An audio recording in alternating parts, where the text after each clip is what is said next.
Welcome to Kyudo-no-Mori Park. Ayan, ito po yung pinaka-uso na flower ngayon. This season is a part of spring season. Ito po ay tinatawag na spider lilies flowers. Ayan. So inaantay po ng mga tao talaga na ganitong season kasi ibang klase itong bulaklak na to at hindi siya tumatagal. Mga ilang ano lang, like yung mga isang buwan lang, tapos naluluma na siya, magkakalaglagan na. Kaya pag nag-bloom na, kailangan pumunta ka agad dito. Kaya yan, inaantay namin lahat. Maraming talagang pumupunta dito kahit sa mga malalayong lugar kasi gustong i-enjoy yung bulaklak na to kasi every season lang siya.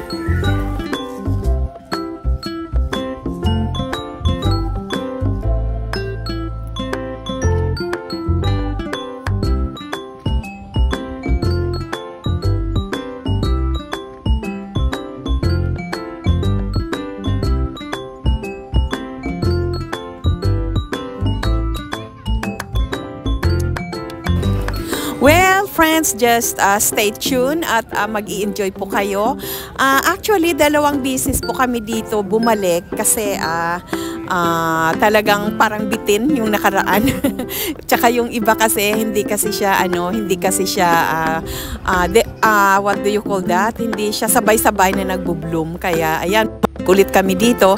Kaya dalawang araw kaming bumalik dito after mga 3 days.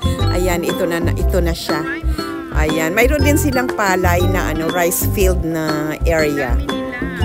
Okay, so yun, just stay tuned guys, and let's watch until the end. Okay, see you next time. Okay, hindi pa tapos to. Mayroon pa po siya. Okay.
Binibidyo kita. Oo, bahala ka lang. Edit mo na lang. Pero maganda ko lang.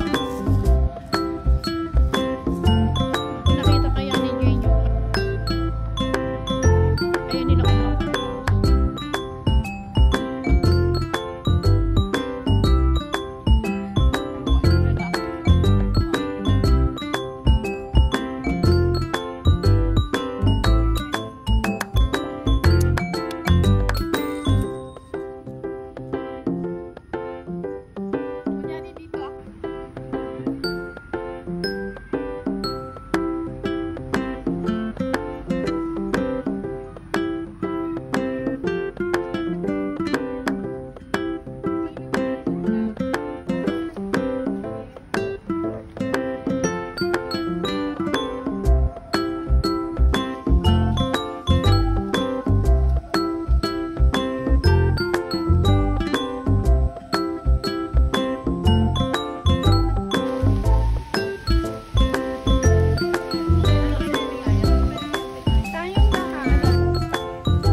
Ayan, mayroon din silang mga food corner dito, like yung mga queues na yan. Ayan, makikita yung may mga fried chicken, may mga chicken curry. Kapag ginugutom kayo, you don't worry kasi mayroong area dito sa gilid na may mga queues na nagbebenta. Ayan! Well guys, thanks for watching. See you in the next one.